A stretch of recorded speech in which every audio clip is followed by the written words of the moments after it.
Aku harus tetap tersenyum. Novel karya Geoffrey bagian 23.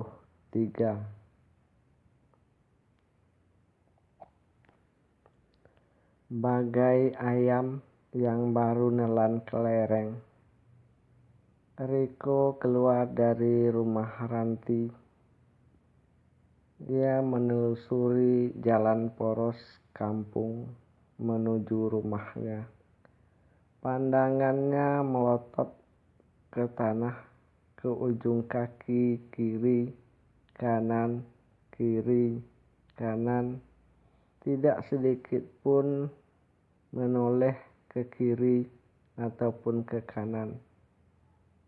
Kepalanya tertunduk, lenggangnya tak teratur, pikirannya melayang-layang. Marahnya kepada Parlan semakin menjadi-jadi, karena ia merasa sangat tersisih sekali. Walaupun Parlan tidak ada, tetapi berawal dari ketika mereka duduk makan miso di kantin sekolah tadi pagi. Ketika Pia datang menyebut nama Parlan, Ranti mulai berubah. Ia tidak lagi melihat Ranti yang beberapa hari yang lalu.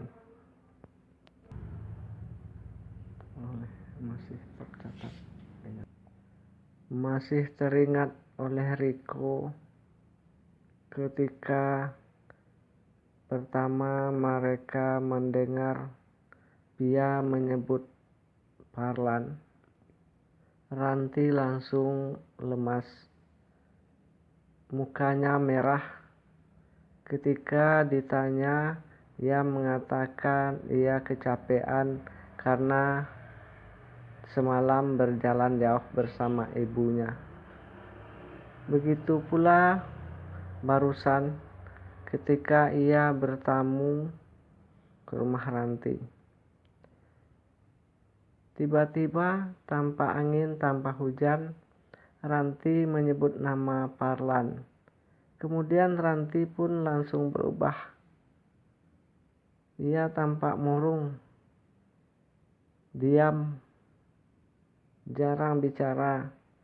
Kemudian dia tega meninggalkan Riko, memasuki rumahnya tanpa menunggu Riko berpendapat apakah Riko mau pulang atau tidak. Tanpa basa-basi, tanpa alang-aling, Ranti meninggalkan Riko yang masih duduk di serambi rumahnya. Riko makin panas kepada Parlan. Tapi jauh di dalam hatinya ia berpikir pula, baru namanya saja sudah begini. Bagaimana kalau orangnya sendiri yang hadir? Riko memejamkan matanya. Tambah gelaplah pandangannya, karena saat itu juga malam sudah mulai gelap. Maklum, habis maghrib. Apalagi kalau matanya pun ikut-ikutan dipejamkan. Maka bergelap-gelaplah Riko menelusuri jalan itu beberapa langkah. Tapi Riko tidak berani terlalu lama memejamkan kedua matanya. Ia takut keluar jalur. Tentunya parit di kirinya sudah siap menunggu tubuhnya. Hehe. Ketika sampai di rumahnya, Riko tidak lagi mempedulikan ayah dan ibunya yang duduk di ruangan tamu. Ia hanya ngeloyor langsung ke kamar. Tak lama terdengar pintu kamar terbanting. Pak Ibrahim beserta istrinya menjadi kaget dan bertanya-tanya, kenapa putra sematawayangnya ini seperti ini. Namun mereka tidak terlalu mau ikut campur urusan Riko. Kembali ia melanjutkan perbincangannya dengan Bu Mila, sang istri tersayang. Di dalam kamar, Riko geram sekali, marah sekali. Tapi mau marah pada siapa? Pada Parlan. Parlan saja sudah tidak ada lagi di kampung ini. Lagi pula kemarahan penduduk saja Parlan dah kapok, apalagi ditambah dengan kemarahannya. Ia nampak tersenyum pula sedikit mengingat-ingat hal itu. Namun sungguh pun demikian, ia yakin Parlan merupakan momok terbesar baginya dalam usaha merebut hati Ranti. Parlan, gumamnya lirih.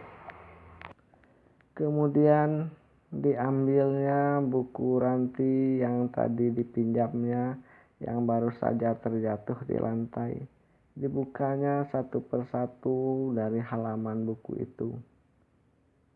Ditelitinya, dibacanya satu persatu huruf, hingga beberapa lembar lagi buku itu akan berakhir dilalapnya. Padahal selama ini ia tidak pernah membaca buku selembar pun. Namun karena kerinduannya kepada Ranti, sekarang ia senang membaca buku. Entah senang, entah rindu, entahlah. Hanya dialah yang tahu. Tapi alangkah kagetnya Riko ketika kulit buku paling belakang bagian dalam tertera sebaik kata-kata. Parlan, tahukah kau bahwa di sini aku merindukanmu? Membengkak mata sang Riko, putra sematawayang Pak Ibrahim ini, membaca tulisan yang hanya beberapa baris itu. Ia melemparkan buku Ranti, tapi kemudian ia mengambilnya lagi, membaca lagi, melemparnya lagi. Lalu ia membantingkan tubuhnya ke atas kasur yang sangat empuk. Ia tidak tenang. Ia berdiri, ingin menyepak buku itu. Seandainya lah Riko menyepak benaran buku itu, tentulah buku itu akan tamat riwayatnya. Tapi nampaknya Riko tidak jadi melakukannya. Ia kembali mengutip buku itu, membetulkan sampulnya, merapikan. Katanya di dalam hati, besok akan kutanyakan tulisan ini. Ia tampak tenang kembali, seolah-olah besok adalah tumpuan harapannya, dan ia tidak sabar untuk menunggu malam agar cepat berlalu, agar ia bisa berjumpa dengan Ranti cepat-cepat. Sementara jauh di sana, Ranti juga belum bisa memejamkan matanya. Tetapi ia tidak memikirkan Riko. Yang terbayang di benaknya adalah wajah Parlan. Parlan, katanya di dalam hati, apakah pantas engkau menerima hukuman masyarakat seperti ini? Aku tidak yakin. Ranti menutup kedua matanya dengan kedua telapak tangan. Lama sekali kedua telapak tangan itu menutupi wajahnya. Tapi ia tidak dapat menjawab karena tekanan masyarakat terlalu kuat sehingga ia pun tidak mampu. Tapi dia di dalam hati merasa yakin Parlan tidak begitu. Akhirnya Ia bicara dengan lirih di dalam hati. Biarlah waktu yang menjawab, katanya. Bersambung.